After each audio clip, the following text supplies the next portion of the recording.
So guys welcome back to my channel. My name is Shivam और Shivam Kumar IND blog में आपका बहुत बहुत स्वागत है। सो जय हिंद दोस्तों। सो गाइज आज के ब्लॉग में मैं मॉडर्न हिस्ट्री को डिस्कस करने वाला हूँ, जिसमें मैं बताने वाला हूँ कैसे रिवॉल्ट ऑफ 1857 हुआ था, फिर वो कैसे फेल हो गया था, रीज़न क्या था फेल होने का, फिर उसके गांधी ने आया था, फिर गांधी जी लॉ की पढ़ाई करने के लिए लंदन गए थे, फिर लंदन से वो वापस आकर फिर इसमें भी वो फेल हो गए, फिर वो साउथ अफ्रीका गए। साउथ अफ्रीका पे उनके साथ कुछ इंसिडेंट हुआ, उसके बाद वो सत्याग्रह जिसको हम लोग सिविल डिसोबीडियंस मूवमेंट बोलते हैं, फिर वो स्टार्ट होता है, फिर एंड कहाँ पे होता है, ये सारा डिटेल मैं इस ब्लॉग में देने वाला हूँ। तो गाइस प्लीज़ ब्लॉग में बने रहो, वीडियोस लास्ट तक देखना। वीडियोस पसंद आएगा तो प्लीज़ उसको लाइक कर देना, सब्सक्राइब कर देना शिवम कुमार आईएनडी ब्लॉग को, और इसको अपने फ्रेंड्स के साथ भी शेयर करो, सो डैट वो लोग भी तैयारी कर रहे हैं गवर्नमेंट जॉब की, तो उनको भी ये हेल्प मिल जाएगी मॉडर्न हिस्ट्री से रिलेटेड। सो गाइस प्लीज़ मेरे वीडियोज़ को शेयर करो। Thank you so much. अब मैं इसमें अटैच करूँ वीडियो, तो आप लोग पूरा देखना। सो गाइज मैं रिवॉल्ट ऑफ 1857 से पहले मैं थोड़ा गांधी नेरा डिस्कस कर देता हूँ, और इसमें मैं आपको पूरा ब्रीफली स्टार्टिंग से बताऊंगा कि गांधी जी का जन्म कब हुआ था, उनके पेरेंट्स कौन थे, उनके ब्रदर सिस्टर कौन कौन थे, उनके वाइफ उनकी मदर कौन थी, तो सारा चीज़ में मैं बताऊंगा। तो एक्चुअली जो गांधी नेरा है 1950 से 1940, बट मैं यहाँ पे बात करूँगा 1869 से 1948 तक, ताकि जो भी छोटे छोटे चीज़ है ना इसमें क्लियर हो जाएगा। तो लाइक गांधी नेरा हुआ था 1915 से 7, ठीक है। तो इनका जन्म हुआ था 2 अक्टूबर 1869 को। Gandhi ji born name as the Mohandas Karamchand Gandhi, ठीक है। अब हम लोग तो बात कर ली कि हम लोग 1869 से 1948 तक बात करेंगे। चलो, इनका जन्म कहाँ पे हुआ था? इन गुजरात, इन पोरबंदर, ठीक है। पोरबंदर एक जगह है, वहाँ पे एक रीजन है जिसको हम लोग काठियावाड़ बोलते हैं, काठियावाड़। तो वहाँ पे इनकी जन्म हुई थी, और करमचंद गांधी इनके फादर का नाम था। करमचंद गांधी इनके फादर का नाम था, और पुतलीबाई मोहनदास करमचंद गांधी इनकी माँ का नाम था। पुतलीबाई मोहनदास करमचंद गांधी, और 2 ब्रदर थे इनके और 1 सिस्टर थे। और इनके 13 साल की आयु में इनकी कस्तूरबा बाई से इनकी शादी हो जाती है, ठीक है। और इनके जो प्राइमरी एजुकेशन था वो राजकोट से हुआ था, जो कि गुजरात में अल्फ्रेड हाई स्कूल, ठीक है। ये इंपॉर्टेंट है, याद रखना, अल्फ्रेड हाई स्कूल। वैसे यूपीएससी इतना क्वेश्चंस नहीं पूछता है, बट मैं बेसिक डिटेल इसमें बता दे रहा हूँ आप लोगों को। 1885 में इनके फादर का डेथ हो जाता है, और 1887 में इनकी ग्रेजुएशन की डिग्री मिलती है, ठीक है। और 1888 में ही went to London for law degree. 1888 में ये लंदन चले जाते हैं लॉ की पढ़ाई करने के लिए। And at that time 1885 Congress established, and 1886, 1887, 1888 session is going on. लेकिन उस टाइम तक ना कांग्रेस इस्टेब्लिश हो जाता है 1885 में, फिर उसके बाद उसका सेशन भी चलते रहता है, जब 1886, 1887, 1888, ठीक है। ये सब टाइम में इसके सेशन भी चलते रहते हैं। तब 1891 में एट 22 ईयर्स ही came back to India, but he fail to establish a successful career in law both in Rajkot and Bombay, ठीक है। बट 1891 में जब वो पढ़ाई कंप्लीट करते हैं तो इंडिया आते हैं, और ये राजकोट और बॉम्बे में प्रैक्टिस करते हैं, बट वहाँ पे उनकी इतनी सक्सेसफुल लाइफ नहीं रहती है, फिर वो फेल हो जाते हैं यहाँ पे। तो फिर 1893 में ही move to Durban. Durban South Africa में है, और साउथ अफ्रीका चले जाते हैं, and made 1 year contract to sort out to a legal problem of Abdullah, Gujarati मर्द, एक ना गुजराती बिजनेसमैन बोल सकते हैं, मर्चेंट है वहाँ के गुजरात के, अब्दुल्ला नाम के एक आदमी रहते हैं, जिनका वो लीगल एग्रीमेंट लेते हैं 1 साल के लिए, और उनसे उनके साथ काम करते हैं। And finally career changes in life of Gandhi ji. देखो फाइनली इनके जो लाइफ है ना चेंज हो जाती है वहाँ पे, ठीक है। South Africa during 19th century, कब होता है? 19th सेंचुरी में साउथ अफ्रीका में, ठीक है। But at this time 19th century whole world is captured by britisher. आपको पता होगा कि उस टाइम तक ना ब्रिटिशर्स जो थे ना, तो वो सारे कंट्री पे उनको लोग कवर कर चुके थे। तो उसके बाद क्या हुआ? Britisher have colonise and settle in the Natal Cape provision of the South Africa during 18th and 19th century, ठीक है। मतलब उस टाइम तक 18th-19th सेंचुरी में जो भी नेटल प्रोविजन थे ना, जैसे कि आपका जैसे साउथ यूरोप हो गया, इधर आपका साउथ अफ्रीका हो गया, अमेरिका हो गया, लाइक ये सब जगह पे ना ब्रिटिशर्स के कब्जे हो रहे थे, ठीक है। एट दैट टाइम हमारे इंडिया भी उस टाइम तक कवर हो चुके थे। At that time Gandhi ji went to Africa, ठीक है। उस टाइम गांधी जी अफ्रीका में थे, लेकिन वहाँ पे क्या हुआ था, एक देखो मैं एक चीज़ इंपॉर्टेंट है ये देखना, ब्रिटिशर्स डिवाइडेड कर रहा था इन क्लास इन 3 पार्ट्स। जैसे कि गोरे काले का आप लोग नाम सुने होंगे, तो वहाँ पे ब्रिटिशर्स ने गोरे काले का भेदभाव करवा रहे थे, जैसे white, black and colour. Asians में जैसे चाइनीज़ हो गया, मलेशियन हो गया, फिलीपींस, वो लोग डिवाइड कर रहे थे इन लोग में, ठीक है। तो at this time Indians migrated to South Africa during 1880s, ठीक है। उस टाइम तक इंडिया के भी कुछ लोग ना माइग्रेट हो रहे थे साउथ अफ्रीका के लिए, ठीक है। When wide recruited Indians labours specially from South Africa to work on sugar plantation. Later, many Indians, merchants and Muslims also migrated. By 1890s, the children of ex-Indian labor had settled down to South Africa, making of third group. देखो 1860 में, फिर 1890 में कुछ मुस्लिम लोग भी migrated कर रहे थे हमारे साउथ अफ्रीका, वहाँ जा रहे थे, ठीक है। उसके बाद क्या एक ग्रुप बना लेते हैं जो भी एक बता रहा है कि the childrens of ex Indian labour and had settle down to the South Africa making of third group, ठीक है। एक ग्रुप बना लिए वो लोग ने अपने अपने। Problem came here when Gandhi ji travelling first, ये बहुत इंपॉर्टेंट है, फर्स्ट क्लास में गांधी जी ट्रैवल कर रहे थे coach in South Africa with a valid ticket and suddenly he thrown out from the train by the Britishers. First class के ticket भी था उनके पास और ट्रैवल भी कर रहे थे साउथ अफ्रीका में, उनके साउथ अफ्रीका का ट्रेन में, लेकिन वहाँ जो ब्रिटिशर्स थे ना, इनको धक्के मार के इनको बाहर कर दिया था। तब से एक गांधी जी के माइंड में एक रिवोल्यूशन छिड़ता है। फिर उसके after this incident Gandhi ji main movement started. ये डेट बहुत इंपॉर्टेंट है, 1906, ठीक है। तो when Gandhi ji started use first time world satyagraha, ठीक है।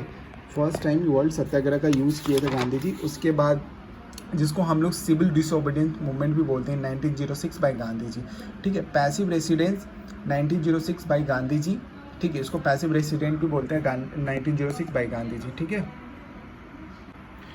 इन the year 1906 it was a moderate phase of the struggle in South Africa. 1906 में एक मॉडरेट फेज चल रहा था साउथ अफ्रीका में, ठीक है। During this time Gandhi ji concentrated on listening and sending memorial to the legislature, the colonial secretary to London and British Parliament। हाँ देखो उस टाइम तक में क्या हुआ, एक मॉडरेट फेज चल रहा था और गांधी जी ना एक पिटीशन टाइप का कुछ लिख कर और उसको मेमोरियल जो लेजिस्लेचर है वहाँ पे गांधी जी उसको भेजते हैं। यहाँ पे पढ़ेंगे देखो, and in parliament of London it advise that your policy is not up to date mark for Indians, so please reform it as soon as possible, but after this also not a proper action taken। देखो जो गांधी जी एक petition type के भेजते हैं वहाँ पे, तो एक पार्लियामेंट में, लंदन के पार्लियामेंट में ये बात भी चलती है कि ये अप टू डेट नहीं है, ये पॉलिसी जो है अप टू डेट नहीं है फॉर इंडियंस, सो प्लीज़ उसको चेंज करने, रिफॉर्म करने की बात किया जा रहा है, चेंज करने के लिए बात किया जा रहा है एज सुन एज, मतलब जितना जल्दी हो सके उतना जल्दी। But after this also not problem, मतलब उसके बाद भी कोई एक्शन लिया नहीं गया। So in the year 1906 the Gandhi ji started the civil disobedience in South Africa, ठीक है। तो वाई दिस हैपन, ये क्यों हुआ, बिकॉज जो मॉडरेट मेथड थे ना यूज़ नहीं हो पा रहे थे सही से, ठीक है। और उसके बाद क्या था, the failure of moderate method led to the second phase of the struggle, that means the first time use the word satyagraha. तब हम लोग यूज़ किए थे सत्याग्रह, ठीक है। When and where Gandhi ji started satyagraha, बहुत इंपॉर्टेंट क्वेश्चन है। पहला सत्याग्रह गांधी जी ने स्टार्ट किया था 1906 in South Africa, and when and where Gandhi ji stop satyagraha in 1917 Bihar district Champaran for against tinkathia practice and Indigo कल्टिवेशंस, ठीक है। यहाँ तक बहुत इंपॉर्टेंट है, ये जो दो क्वेश्चन है बहुत इंपॉर्टेंट अभी तक का, तो ये आप लोग देख लेना, मैं आगे और भी एक्सप्लेन करता हूँ। इन and 1908 Gandhi ji and his teammate were jailed क्योंकि for hard work practising, and after this South Africa में, ठीक है।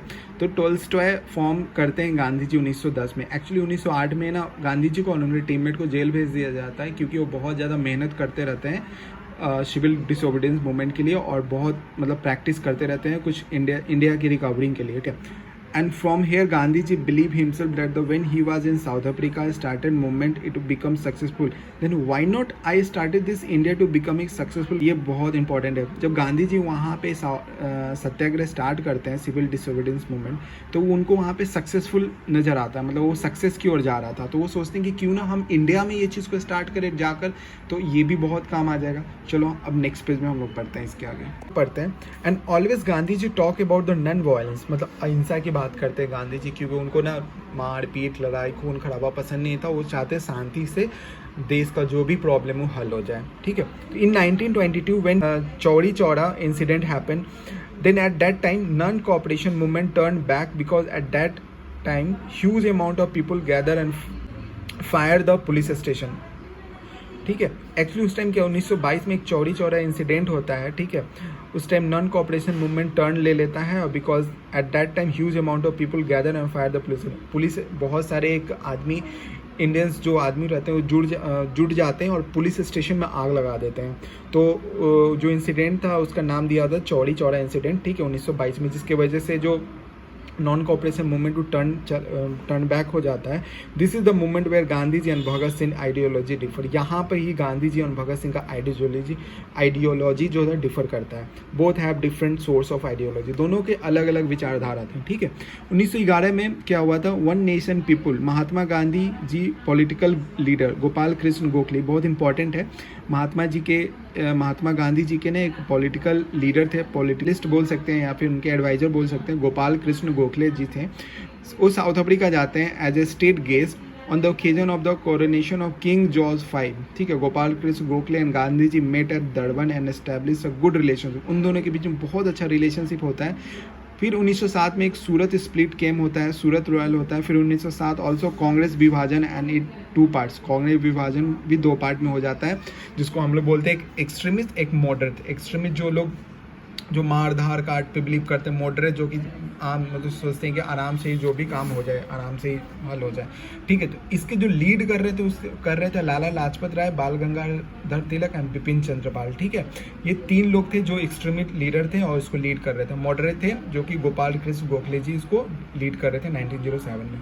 On behalf of Gopal Krishna Gokhale 8 दिसंबर को 1911 जॉर्ज पंचम के साथ South Africa and make Gandhi ji and make healthy relationship. देखो क्या होता है, गोपाल कृष्ण गोखले 8 दिसंबर 1911 को जॉर्ज पंचम के साथ साउथ अफ्रीका में मिलते हैं और गांधी जी से बहुत अच्छा उनका रिलेशन हो जाता है, ठीक है।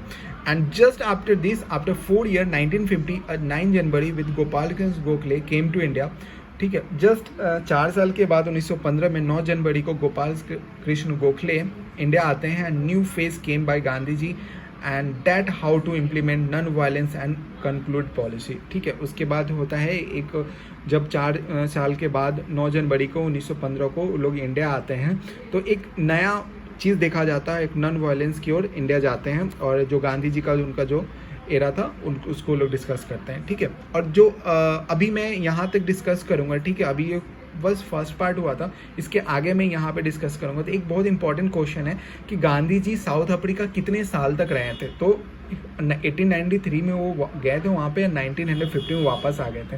तो आप इसको माइनस करोगे तो यहाँ पे 22 होगा, मतलब 22 साल तक वो अफ्रीका में थे। तो ये एक इंपॉर्टेंट क्वेश्चन बन जाता है। मैं यहाँ तक डिस्कस किया हूँ, इसके आगे मैं एक नेक्स्ट वीडियो में आप लोगों को बता दूंगा। सो thank you so much for watching this video. Please videos को आप पॉज करके आराम से पढ़ सकते हो, समझ सकते हो, और जो मैं बोला उसको रिकॉर्डिंग में सुन सकते हो। जो भी प्रॉब्लम आएगा या कुछ भी गलत होगा ना, आप कमेंट सेक्शन में प्लीज़ कमेंट्स करके ज़रूर बताना। So thank you so much once again. So guys आज के लिए वीडियोस में बस इतना था। मैंने ब्रीफली डिस्कस किया मॉडर्न हिस्ट्री को इस वीडियो में। सो गाइज प्लीज़ मेरे वीडियोस को, मेरे चैनल को शेयर करो। आई नो मेरा वीडियो अभी बहुत उतना बढ़िया नहीं आ पा रहा है, but I am trying my best. मैं पूरा कोशिश कर रहा हूँ कि मैं जो भी ब्लॉग करूँ तो उसमें बहुत अच्छा ब्लॉग करूँ। स्टडी हो गया, ट्रैवल हो गया, फूड हो गया, किसी चीज़ से भी रिलेटेड हो गया। तो गाइज़ आज के ब्लॉग में बस मैं इतना ही डिस्कस किया था। अब हो सकता है मैं next blog travel plus food से लेके आऊँ, पर अभी एग्ज़ाम्स आ रहे हैं तो मैं कंटिन्यू स्टडी से रिलेटेड ब्लॉग को ला रहा हूँ। तो गाइज़ प्लीज़ मेरे चैनल को सब्सक्राइब कर दो। जो भी न्यू कॉमर, जो भी न्यू लोग होंगे जो मेरे वीडियोस को देखते होंगे, तो प्लीज़ मेरे चैनल को सब्सक्राइब कर दो, उसको लाइक कर दो, नोटिफिकेशन बेल जरूर प्रेस करना, सो दैट जो भी अपकमिंग ब्लॉग का होगा अपडेट वो आपको मिल जाएगा। सो गाइस प्लीज़ इसको आप शेयर भी करो। So thank you so much for watching this video. Till then आप अपना ख्याल रखिए, अच्छे से रहिए, खुश रहिए, हेल्थ पे ध्यान दीजिए और मेरे चैनल को भी देखते रहिएगा। तो टेक केयर, बाय, जय हिंद।